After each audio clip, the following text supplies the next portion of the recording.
Assalamualaikum warahmatullahi wabarakatuh. Dalam video kali ini kami dari kelompok C pada kelas AKM 2 kelas D yang diampu oleh Dr. Tantina Haryati dan Bu Sofi akan menjelaskan revenue recognition atau pengakuan pendapatan. Adapun anggota dari kelompok C ada 3, yaitu Dwi Kartikasari dengan NPM akhir 062, Keisha Tanaura dengan NPM akhir 209, lalu ada saya Zaki Asyari dengan NPM akhir 222. Nah, materi yang pertama ada konsep dasar pengakuan pendapatan. Terdapat background atau latar belakangnya. Baik IASB maupun FASB telah memperoleh indikasi bahwa selama ini bentuk pelaporan pendapatan belum memuaskan. Beberapa waktu lalu, IASB mengeluarkan standar konvergensi atas pengakuan pendapatan dengan judul Revenue from Contract with Customer atau pendapatan dari kontrak dengan pelanggan. Nah, mengapa pelaporan pendapatan ini belum memuaskan? Karena menurut kelompok kami karena karena kita menganut accrual basis, jadi ada kalanya ada piutang tak tertagih atau pendapatan yang masih belum diterima namun kita sudah mencatatnya. Kemudian ada standar pengakuan pendapatan yang baru. Nah, pendapatan dari kontrak dengan pelanggan atau revenue from contracts with customers mengadopsi asset liability approach. Nah, dalam akun perusahaan untuk pendapatan ini didasarkan pada munculnya aset dan liabilitas dari kontrak dengan pelanggan. Lalu perusahaan menganalisis kontrak dengan pelanggan karena kontrak menginisiasi transaksi pendapatan. Itu kontrak mengindikasikan adanya suatu transaksi, menyediakan pengukuran dalam pembayaran, dan mengkhususkan pada janji yang harus dipenuhi. Nah, terdapat 5 langkah proses pengakuan pendapatan. Langkah yang pertama adalah mengidentifikasi kontrak dengan pelanggan. Lalu langkah yang kedua yaitu mengidentifikasi kewajiban pelaksanaan terpisah dalam kontrak. Lalu langkah yang ketiga yaitu menentukan harga transaksinya. Langkah keempat mengalokasikan harga transaksi pada saat tiap kewajiban pelaksanaan terpisah. Lalu langkah kelima yaitu pengakuan pendapatan pada saat tiap kewajiban pelaksanaan telah terpenuhi atau telah terselesaikan. Nah, contohnya perusahaan Airbus menandatangani sebuah kontrak penjualan pesawat dengan Cathay Pacific Airlines senilai 100 juta dolar. Nah, kita rincikan pada 5 langkah tersebut, yaitu langkah pertama, Airbus telah menandatangani sebuah kontrak untuk menyerahkan pesawat kepada Cathay Company. Lalu langkah kedua, Airbus hanya memiliki satu kewajiban pelaksanaan, yaitu hanya menyerahkan pesawat kepada Cathay Company. Nah, Airbus ini tidak memiliki kewajiban pelaksanaan lain, kecuali jika Airbus menandatangani sebuah kontrak dengan Cathay Pacific yang menyatakan bahwa Airbus ini akan ikut serta dalam pemeliharaan pesawatnya. Lalu langkah yang ketiga adalah menentukan harga transaksi. Nah, harga transaksi pada contoh kasus Airbus dan Cathay Pacific ini yaitu sebesar 100 juta dolar. Lalu yang keempat, ada Airbus hanya memiliki satu kewajiban pelaksanaan, jadi tidak ada alokasinya.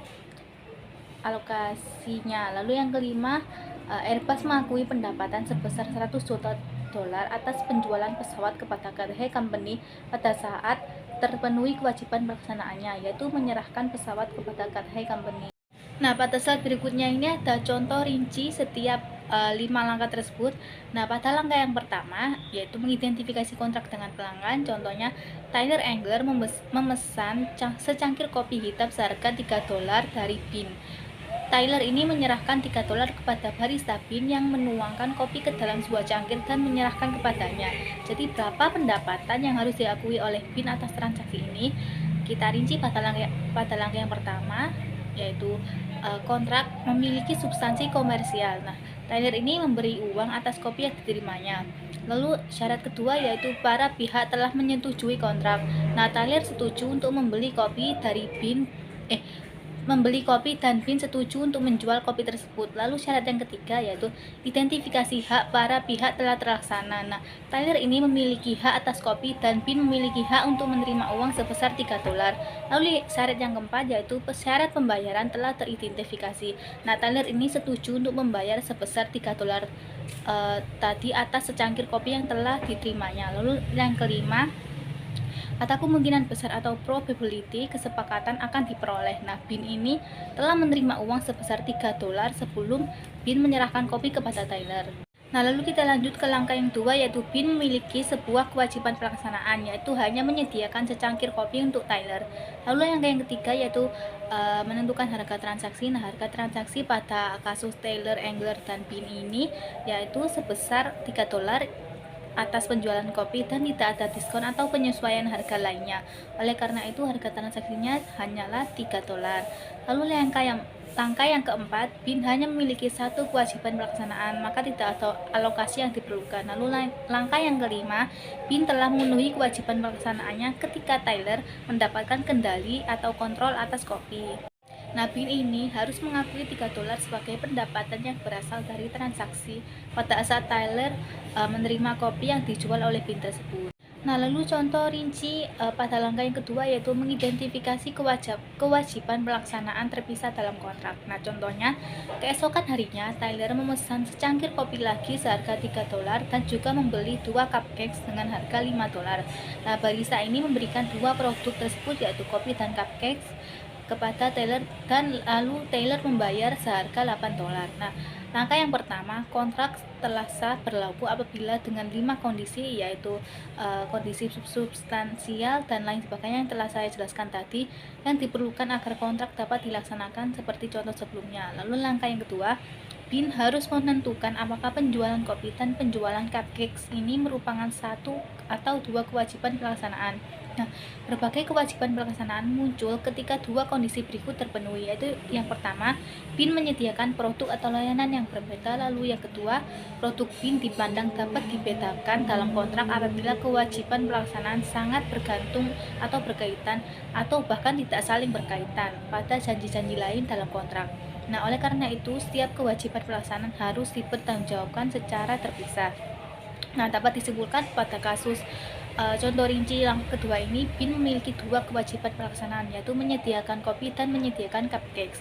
Nah, lalu lanjut ke langkah 3, harga transaksi pada contoh kasus ini yaitu seharga $8 didapat dari $3 atas harga kopi dan ditambah dengan $5 atas harga 2 cupcakes. Lalu langkah yang keempat, Bin memiliki dua kewajiban pelaksanaan. Nah, setiap kewajiban yang berbeda dan tidak saling terkait ini membuat harganya yang terpisah, maka tidak diperlukan pengalokasian harga transaksi, dan penjualan kopi dicatat sebesar $3 dan penjualan cupcakes dicatat sebesar $5. Lalu contoh yang kelima, langkah yang kelima, Bin telah memenuhi kedua kewajiban pelaksanaan pada saat kopi dan cupcakes diberi ke Taylor. Nah, Bin ini harus mengakui pendapatan sebesar $8 dari $3 ditambah $5 ketika Taylor menerima kopi dan cupcakes-nya yang telah dipesan. Nah, kemudian contoh rinci langkah ketiga yaitu menentukan harga transaksi. Contohnya, Bin berniat untuk meningkatkan penjualan tiramisu cake pada hari Selasa karena Selasa ini adalah hari dengan omset yang paling rendah daripada hari-hari dalam satu minggu lain seperti Senin, Rabu, Kamis, Jumat, Sabtu, Minggu. Nah, biasanya tiramisu cake ini dijual dengan harga $10 untuk per slice dengan berat 25 gram. Tetapi Bin memutuskan untuk memotong harga sebesar $1 ketika pelanggan membelinya pada hari Selasa. Nah, karena didiskon, harganya menjadi $9 per slice. Nah, Tyler datang pada hari Selasa dan memilih tiramisu cake ini dan membayar kepada Bin yaitu seharga $9. Nah, langkah yang pertama, kontrak sah berlaku apabila dengan 5 kondisi, yaitu kondisi substansial dan lain-lain yang tadi dua slide sebelumnya diperlukan agar kontrak dapat dilaksanakan seperti contoh sebelumnya. Lalu langkah 2, Bin memiliki satu kewajiban pelaksanaan, yaitu hanya menyediakan seslice tiramisu cake untuk Tyler. Lalu langkah yang ketiga yaitu transaksi seslice tiramisu cake ini yang dijual ke Tyler adalah harganya $9 bukan $10 karena sudah didiskon $1. Lalu langkah yang keempat, hanya ada satu kewajiban pelaksanaan sehingga tidak ada alokasi harga transaksi. Lalu langkah yang kelima yaitu Bin telah memenuhi kewajiban pelaksanaannya. Nah, Bin ini harus mengakui pendapatan sebesar $9 ketika Taylor menerima tiramisu cake.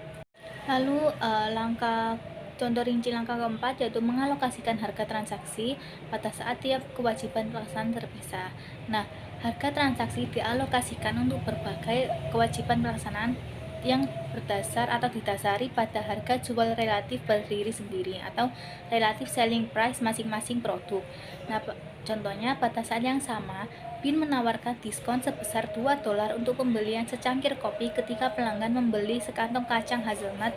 Nah, sekantong kacang hazelnut ini biasanya dijual seharga $12. Harga secangkir kopi adalah $3. Nah, lalu langkah yang pertama, kontrak sah berlaku apabila 5 kondisi yang telah saya jelaskan tadi telah terpenuhi atau telah dapat dilaksanakan. Lalu langkah yang kedua yaitu kemasan kacang hazelnut merupakan produk yang dapat dibedakan satu sama lain dengan kopi dan tidak ada hubungannya atau tidak saling bergantung dan tidak saling berhubungan. Lalu langkah yang ketiga, harga transaksi atas dua produk yaitu kopi dan kacang hazelnut ini yaitu sebesar $13.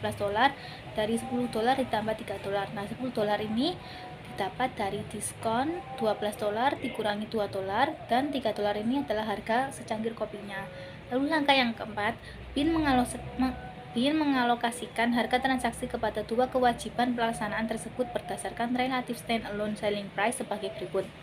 Nah, ada dua produk yaitu hazelnut dengan sekantong hazelnut dan secangkir besar kopi, dan standalone selling price-nya yaitu kacang hazelnut $12 sedangkan kopinya $3. Lalu presentasinya 80% ini didapat dari kacang hazelnut $12 dibagi dengan total dari standalone selling price yaitu 15 menghasilkan 80%, sedangkan kopinya 20% didapat dari $3 dibagi dengan $15. Lalu presentase harganya $10,40 ini didapat dari 80% dikali dengan harga transaksinya yaitu $13 menghasilkan 10,40, sedangkan harga kopinya didapat menghasilkan $2,60 didapat dari 20% dikali dengan harga transaksi yaitu $13. Nah, totalnya sama 10,40 ditambah 2,60 yaitu $13. Nah, langkah yang keempat, BIN telah memenuhi kedua kewajiban pelaksanaan saat kendali atas sekantong hazelnut dan secangkir kopi telah diberikan kepada Tyler. Nah, BIN ini harus mengakui pendapatan sebesar $13 yang terdiri dari pendapatan penjualan kacang hazelnut sebesar $10,40 dan penjualan secangkir kopi sebesar $2,60. Nah, lalu rincian dari langkah yang kelima yaitu mengakui pendapatan saat tiap kewajiban pelaksanaan telah terpenuhi. Nah, contohnya, BIN telah memenuhi kewajiban pelaksanaannya saat Tyler telah menguasai atau memperoleh pengendalian atas produk tersebut. Nah, indikator bahwa Tyler atau pelanggan telah menguasai produk sebagai berikut. Ada 5, yaitu yang pertama, BIN memiliki hak untuk mendapatkan pembayaran atas kopi atau suatu produk. Lalu yang kedua, BIN telah menyerahkan hak kepemilikan yang legal. Lalu yang ketiga, BIN telah menyerahkan fisik dari produk yaitu kopi. Lalu yang keempat ada Tyler telah memiliki risiko dan manfaat signifikan atas kopi atau produk yang telah dipesan. Lalu yang kelima adalah Tyler telah menerima aset. Nah, selanjutnya the 5 steps proceed revisited atau 5 langkah proses yang ditindaklanjuti atau dirincikan. Nah, langkah pertama yaitu identify contract with customers atau mengidentifikasi kontrak dengan pelanggan. Nah, kontrak adalah perjanjian antara dua pihak atau lebih yang menimbulkan hak dan kewajiban yang bersifat memaksa. Nah, kontrak ini dapat berupa tertulis, lisan maupun tersirat dalam praktik bisnis yang umum. Nah, contoh dari kontrak tertulis ini seperti Airbus Company dan Cathay Pacific tadi. Kalau lisan ini seperti yang Tyler dan Cafe Bean tadi. Lalu akuntansi, perlakuan akuntansinya yaitu pendapatan tidak dapat diakui hingga kontrak terjadi. Lalu perusahaan memperoleh hak untuk menerima pembayaran dan kewajiban untuk menyerahkan barang atau jasa. Dan hak dan kewajiban pelaksanaan ini memunculkan aset bersih dan liabilitas bersih. Lalu perusahaan tidak mengakui aset atau liabilitas kontrak hingga satu atau kedua pihak melaksanakan hak dan kewajiban sesuai kontrak. Nah, contohnya pada tanggal 1 Maret 2019, Margo Company melakukan kontrak untuk menyerahkan suatu produk kepada Sun Yun di tanggal 1 Juli 2019. Nah, kontrak ini menyatakan bahwa Sun Yun membayar kontrak dengan harga penuh sebesar $5.000 pada tanggal 31 Agustus 2019. Nah, Sun Yun ini akan melunasi atau membayar saat sebulan setelah penyerahan barang dari Margo. Nah, biaya pengiriman barang yaitu sebesar $3.000 dan Margo mengirimkan produk ke Sun Yun pada tanggal 31 Juli 2019. Nah, terdapat dua jurnal. Nah, yang pertama jurnal untuk mencatat penjualan dan harga pokok pembelian atau penjualan. Dan HPP atau harga pokok penjualan pada 31 Juli 2019 yaitu account receivable pada sales revenue yaitu $5.000 dan cost of goods sold pada inventory yaitu $3.000. Nah, ini diasumsikan mengikuti metode perpetual. Nah, jurnal yang kedua yaitu jurnal untuk mencatat penerimaan uang pada tanggal 31 Agustus 2019 yaitu saat Sun Yun melunasi piutangnya yaitu cash pada account receivable sebesar $5.000. Perincian dari langkah yang kedua yaitu identify the separate performance obligations in the contract atau mengidentifikasi kewajiban pelaksanaan terpisah dalam kontrak. Nah, apa sih kewajiban pelaksanaan itu? Kewajiban pelaksanaan adalah suatu janji untuk menyediakan suatu produk atau jasa yang bersifat dapat dibedakan kepada pelanggan. Nah, suatu produk atau jasa yang dijanjikan kepada pelanggan ini bersifat dapat dibedakan apabila pelanggan mampu memenuhi dua syarat ini, yaitu memperoleh manfaat dari barang atau jasa itu sendiri dan bersama dengan sumber daya lain yang siap tersedia. Nah, tujuannya adalah untuk menentukan apakah janji perusahaan untuk mengalihkan barang dan jasa individual atau per item gabungan yang berisi barang atau jasa individual tersebut kepada pelanggan dapat diidentifikasi secara terpisah dari janji lain dalam kontrak. Nah, terdapat dua contoh. Yang pertama yaitu Tata Motors menjual sebuah kendaraan pada Marquardt Auto Dealers dengan harga yang sudah termasuk jasa telematik. Nah, jasa telematik ini merupakan diagnostik navigasi dan remote selama 6 bulan. Nah, jasa telematik ini biasanya dijual terpisah oleh Tata Motors dalam bentuk fee bulanan. Nah, setelah 6 bulan, pelanggan dapat memperbarui jasa tersebut dengan menggunakan fee bulanan.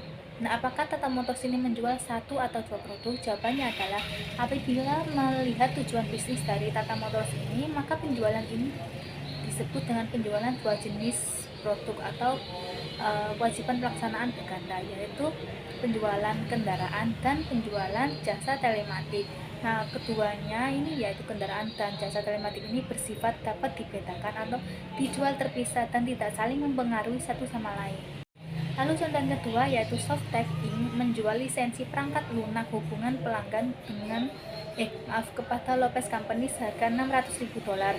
Nah, selain menyerahkan perangkat lunak tersebut, Softtek ini berjanji untuk menyediakan layanan konsultasi khusus bagi bagian teknologi informasi Lopez.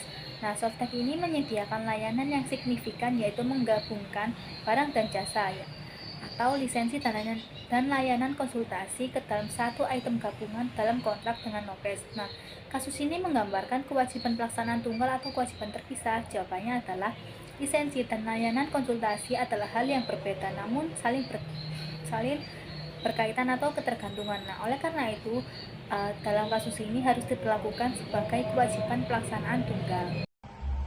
Step yang ketiga yaitu determining the transaction price, yang dimana pada determining the transaction price ini ada yang namanya harga transaksi. Nah, harga transaksi ini dimana jumlah yang ditetapkan akan diterima oleh perusahaan dari pelanggan. Kemudian dalam suatu kontrak biasanya hal ini itu mudah ditentukan karena pelanggan setuju untuk membayar suatu jumlah tertentu.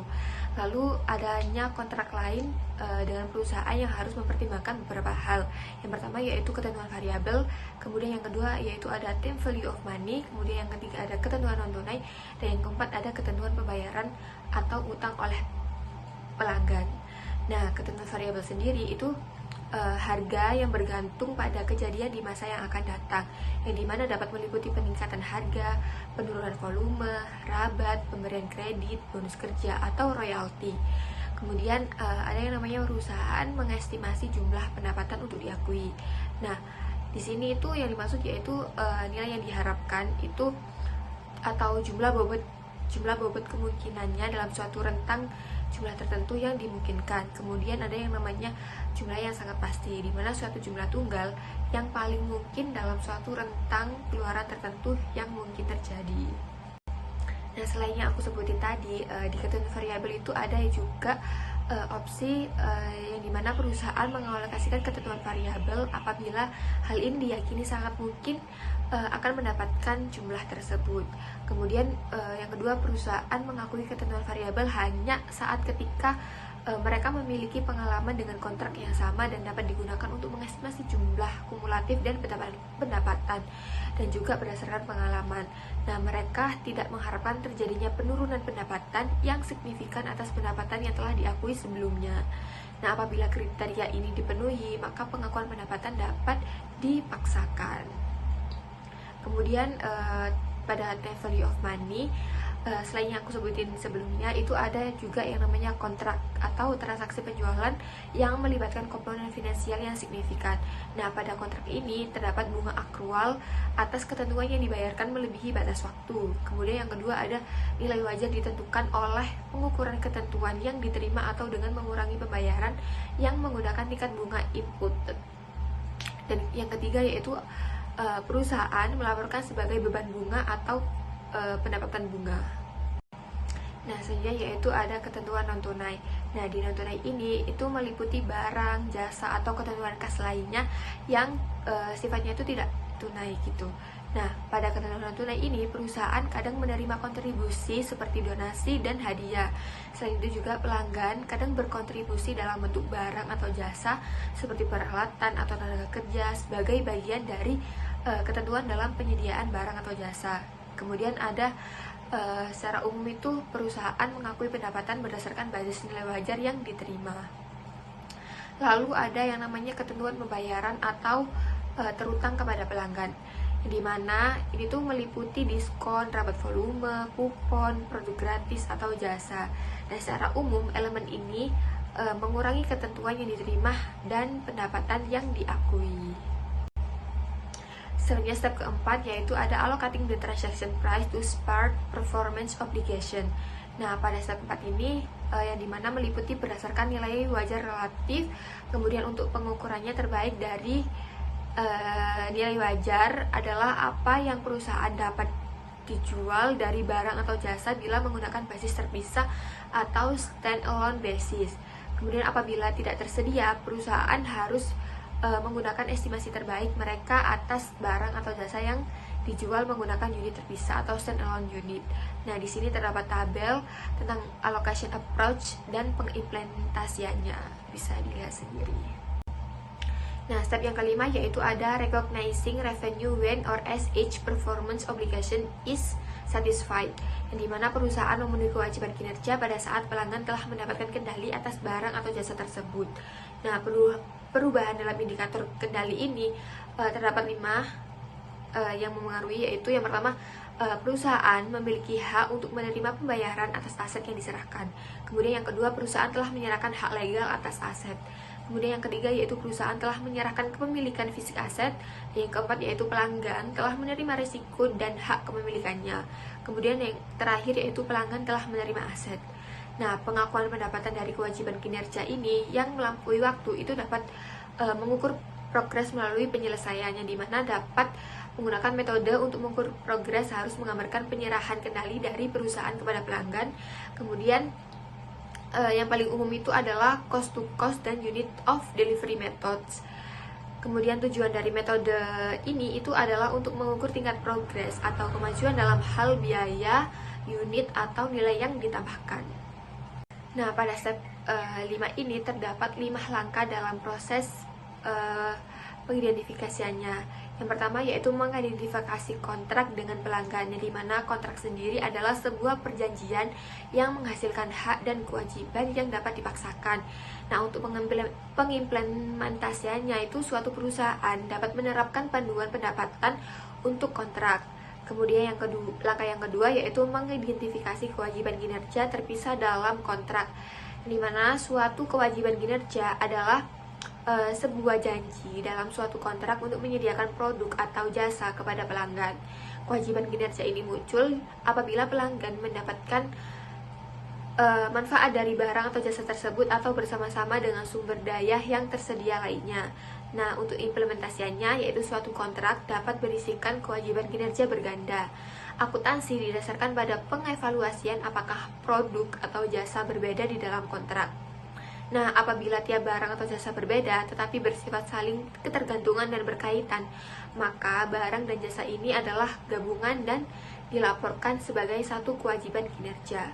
Kemudian langkah yang ketiga yaitu menentukan harga transaksi, yang dimana harga transaksi adalah jumlah yang ditentukan bahwa perusahaan berharap menerima dari pelanggan sebagai bentuk pertukaran barang dan jasa. Nah, untuk pengimplementasiannya sendiri yaitu dalam menentukan harga transaksi, perusahaan harus mempertimbangkan faktor-faktor sebagai berikut. Yang pertama yaitu ketentuan variabel, kemudian time value of money-nya, kemudian yang ketiga yaitu ketentuan non tunai, dan yang keempat yaitu ketentuan pembayaran atau terutang terhadap pelanggan seperti yang udah saya jelaskan di awal tadi. Kemudian langkah yang keempat yaitu mengalokasikan harga transaksi ke dalam kewajiban kinerja terpisah. Nah, apabila lebih dari satu kewajiban kinerja muncul, maka alokasikan harga transaksi berdasarkan nilai wajar relatifnya. Untuk pengimplementasiannya sendiri yaitu ukuran terbaik dari nilai wajar tersebut adalah berapakah barang atau jasa yang dapat dijual dengan basis terpisah atau stand-alone selling price, yang dimana estimasi harga terpisah ini dapat berdasarkan yang pertama yaitu dengan penilaian pasar yang disesuaikan atau adjusted market assessment. Kemudian yang kedua yaitu pendekatan biaya plus keuntungan yang diharapkan atau dengan pendekatan nilai sisa. Nah, langkah yang kelima yaitu pengakuan pendapatan pada saat kewajiban kinerja telah dilaksanakan. Maksudnya yaitu suatu perusahaan telah menyelesaikan kewajiban kinerjanya pada saat pelanggan mendapatkan kendali atas barang atau jasa tersebut. Untuk pengimplementasiannya sendiri, perusahaan telah menyelesaikan kewajiban kinerja baik pada suatu waktu ataukah selama periode waktu. Nah, perusahaan tersebut mengakui pendapatan selama periode waktu apabila salah satu dari kriteria berikut ini telah terpenuhi. Yang pertama yaitu pelanggan menerima dan mendapatkan manfaat selama penjual melaksanakan kewajibannya. Kemudian yang kedua yaitu pelanggan mengendalikan aset selama pembuatan atau perusahaan tidak memiliki alternatif untuk menggunakan aset. Selanjutnya ada yang namanya accounting for revenue recognition issue. Nah, di sini tuh terdapat 7 prinsip dalam pengakuan pendapatan. Yang pertama yaitu ada sales returns and allowance, kemudian yang kedua yaitu ada repurchase agreements, yang ketiga ada bill and hold, dan yang keempat ada principal agent relationship, yang kelima ada konsinyasi, dan yang keenam ada warrants, yang ketujuh ada non-refundable upfront fees. Nah, untuk sales return and allowance ini tuh yang dimana hak return diberikan kepada pelanggan dengan berbagai alasan, diantaranya yaitu ketidakpuasan terhadap produk. Kemudian perusahaan meminta retur produk dengan menerima berbagai kombinasi dari hal-hal berikut ini. Yang pertama yaitu pengembalian penuh atau sebagian atas imbalan yang dibayarkan. Kemudian yang kedua yaitu ada kredit yang dapat diperhitungkan terhadap jumlah utang atau yang akan terutang dan terhadap penjual. Kemudian yang ketiga ada produk lain yang terkait dengan pertukaran. Nah, selanjutnya yaitu repurchase agreement, yang dimana memberikan hak kepada perusahaan atau penjual untuk menarik kembali sebuah aset dari tangan pelanggan dengan kewajiban tak bersyarat atau forward atau hak tak bersyarat atau call option dengan cara membeli kembali aset tersebut pada suatu tanggal tertentu. Kemudian yang kedua apabila kewajiban atau hak untuk membeli jumlahnya lebih besar atau sama dengan harga jual, maka transaksi ini merupakan transaksi keuangan. Nah, sebagai ilustrasinya yaitu ada sebuah kasus yang dimana Morgan, sebuah dealer peralatan yang dimana pada 1 Januari 2019 menjual peralatannya kepada Land Company senilai 100.000. Disepakati pula untuk dapat membeli kembali peralatan tersebut yang dapat dikatakan sebuah kewajiban tanpa bersyarat pada tanggal 31 Desember 2020 dengan harga 121.000. Nah, pertanyaannya, bagaimanakah Morgan mencatat transaksi ini? Nah, apabila tingkat bunga 10% telah ditetapkan di dalam perjanjian tersebut, maka Morgan ini dapat membuat jurnal pada saat tanggal 1 Januari 2019, yaitu dengan cash di debit sebesar 100.000 karena ia menjual maka ia mendapatkan uang. Kemudian liability to land company di kredit sebesar 100.000. Kemudian jurnal pada tanggal 31 Desember 2019, Morgan mencatat bunga dengan jurnal interest expense sebesar 10.000 karena bunganya 10%. Kemudian liability to land company di kredit sebesar 10.000. Nah, pada tanggal 31 Desember 2020, Morgan mencatat bunga dan pemulihan liabilitasnya kepada land dengan jurnal sebagai berikut, yang dimana interest expense di debit sebesar 11.000 dan liability to land company sebesar 11.000, yaitu didapat dari 110.000 dikali 10%. Nah, 110.000 ini selisihnya. Kemudian liability to company di debit sebesar 121.000 dan cash di kredit sebesar 121.000 karena ia membeli kembali peralatan tersebut.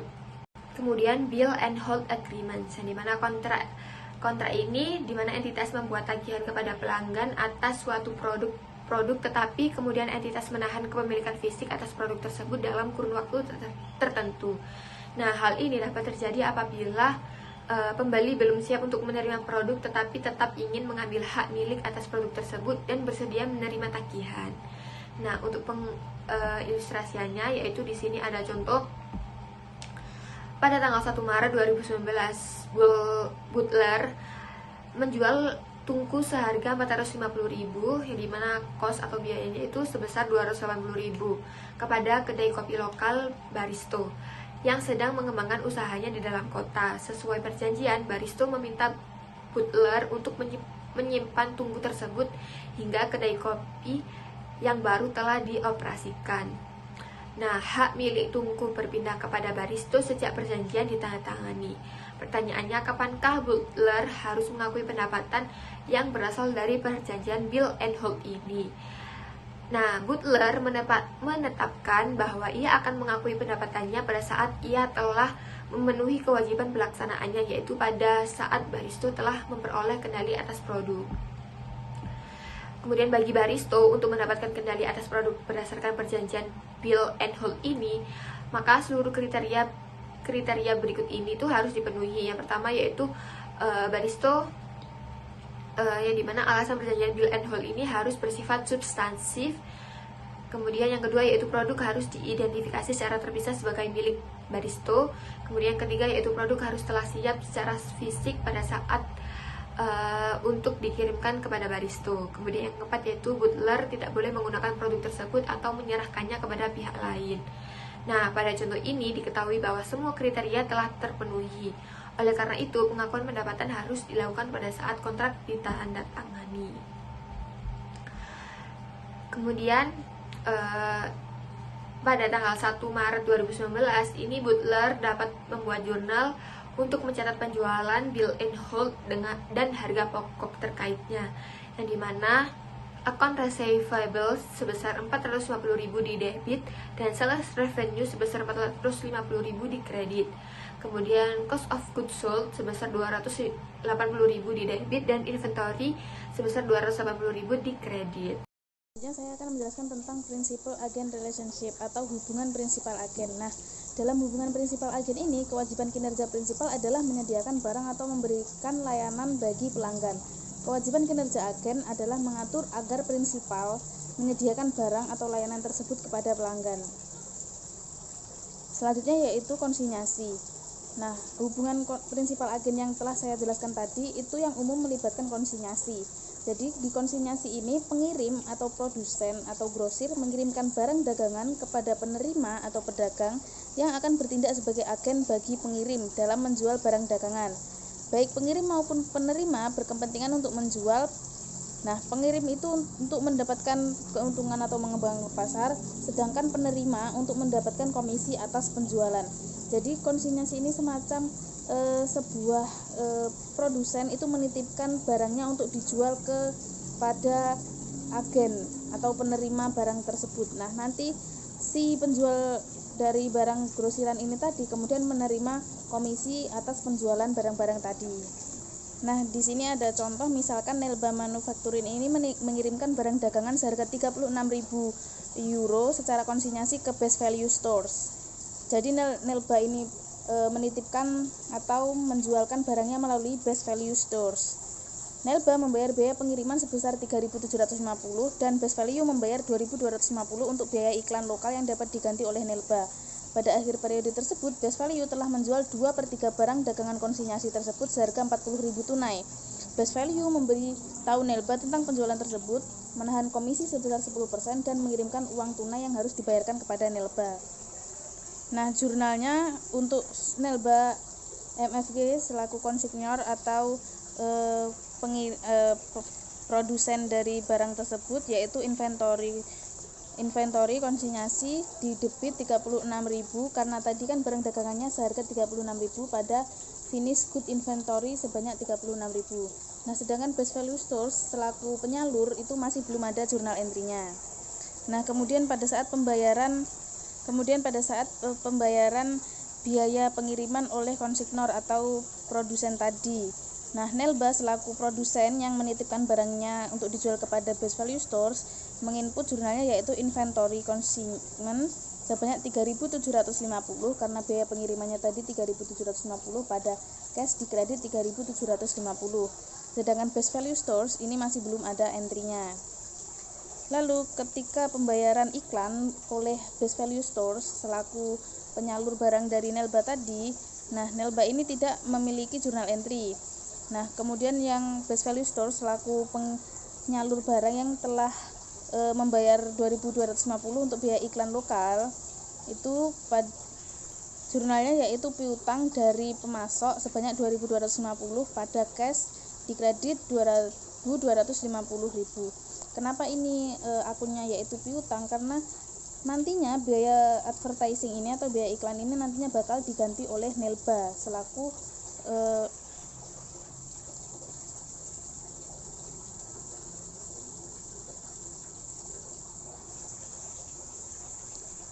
lalu ketika penjualan dari barang dagangan tadi untuk Nelba masih belum ada entry jurnalnya karena Best Value Stores tadi masih belum mengirimkan hasil penjualan ke Nelba. Nah, untuk jurnal dari Best Value Stores sendiri yaitu cash sebanyak 40.000 ke pada kredit yaitu payable to consignor yaitu sebanyak 40.000. Kenapa payable? Karena hal ini Best Value Stores itu masih memiliki hutang untuk menyetorkan hasil dari penjualan tersebut ke Nelba. Nah, selanjutnya ketika pemberitahuan tentang penjualan dan biaya serta hal-hal yang perlu serta pengiriman yang harus dibayar, ini jurnal entry-nya di Nelba yaitu cash 33.750, advertising expense 2.250, commission expense sebanyak 4.000, ini didapat dari 40.000 dikali dengan 10% selaku komisi tadi yaitu 10%, lalu di kredit revenue from consignment sales yaitu 40.000. Nah, di Best Value Store sendiri jurnalnya yaitu payable to consignor 40.000 di debit. Lalu receivable from consignor 2.250, commission revenue 4.000 dan cash di kredit 33.750.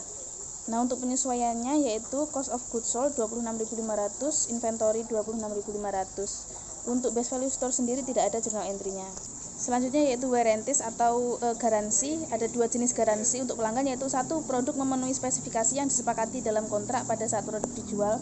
Jaminan termasuk dalam harga penjualan. Jadi garansi ini sudah include ke harga penjualan. Lalu yang kedua, tidak termasuk dalam harga penjualan produk. Dicatat sebagai kewajiban kinerja yang terpisah. Jadi garansi atau jaminan ini diberikan terpisah dari harga jual produknya tadi. Nah, ini contoh perhitungannya bisa dilihat di sini, yaitu Maverick Company menjual 1.000 Rollomatic pada tanggal 1 Oktober 2022 dengan harga total 6 juta dengan jaminan bahwa produk tersebut bebas dari cacat. Biaya Rollomatic adalah 4 juta, jangka waktu jaminan 2 tahun dengan perkiraan biaya 80.000. Selain itu, Maverick menjual jaminan tambahan terkait dengan 400 rollomatic selama 3 tahun di luar periode 2 tahun seharga 18.000. Pada tanggal 22 November 2022, Maverick mengeluarkan biaya tenaga kerja sebesar 3.000 dan biaya suku cadang 25.000 terkait dengan jaminan.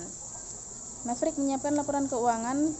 Perusahaan memperkirakan bahwa biaya jaminan masa depannya akan berjumlah 44.000 pada tanggal 31 Desember 2022. Nah, di sisi kanan ini terdapat entry-nya. Nah, jurnalnya pada 1 Oktober 2022 ini cash di debit yaitu 6 juta ditambah 18.000. 6 juta ini didapat dari harga 1000 rollomatic yang terjual pada 1 Oktober yaitu 6 juta, dan 18.000 ini yaitu jaminan tambahan terkait 400 rollomatic selama 3 tahun di luar periode 2 tahun seharga 18.000. Jadi 6 juta 18. Nah, sales revenue atau pendapatan penjualan yaitu 6 juta dan unearned warranty revenue sebanyak 18.000. Nah, untuk merekam dari persediaannya tadi yaitu cost of goods sold 4 juta di debit dan inventory 4 juta di kredit.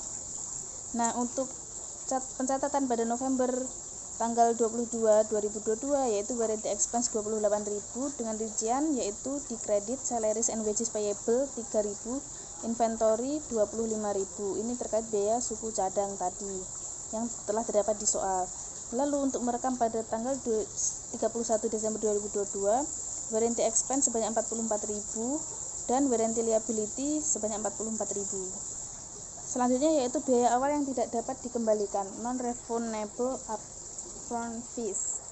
Nah, biaya yang awal yang tidak dapat dikembalikan ini seperti pembayaran dari pelanggan sebelum pengiriman produk atau pelaksanaan layanan. Nah, umumnya ini terkait dengan inisiasi, aktivasi, atau penyiapan barang atau layanan yang akan disediakan di masa yang mendatang. Nah, biaya pembayaran awal ini tidak dapat dikembalikan lagi. Misalnya biaya dari biaya bulanan member gym atau biaya aktivasi untuk telepon, internet, atau kabel. Selanjutnya yaitu penyajian dan pengungkapan. Nah, penyajian aset dan kewajiban kontrak. Nah, aset kontrak sendiri ini terdiri dari 2 jenis, yaitu 1, hak tanpa syarat untuk menerima imbalan karena perusahaan telah memenuhi kewajiban kinerja. Yang kedua yaitu hak bersyarat untuk menerima imbalan karena perusahaan telah memenuhi satu kewajiban kinerja tetapi harus memenuhi kewajiban kinerja lainnya sebelum dapat menagih pelanggan. Nah, untuk kewajiban kontrak atau liability kontrak ini yaitu tanggung jawab kontrak untuk mentransfer barang atau jasa kepada pelanggan yang mana perusahaan telah menerima imbalan dari pelanggan. Nah, cukup sekian dari kelompok D. Apabila ada kesalahan mohon dimaafkan. Wassalamualaikum warahmatullahi wabarakatuh.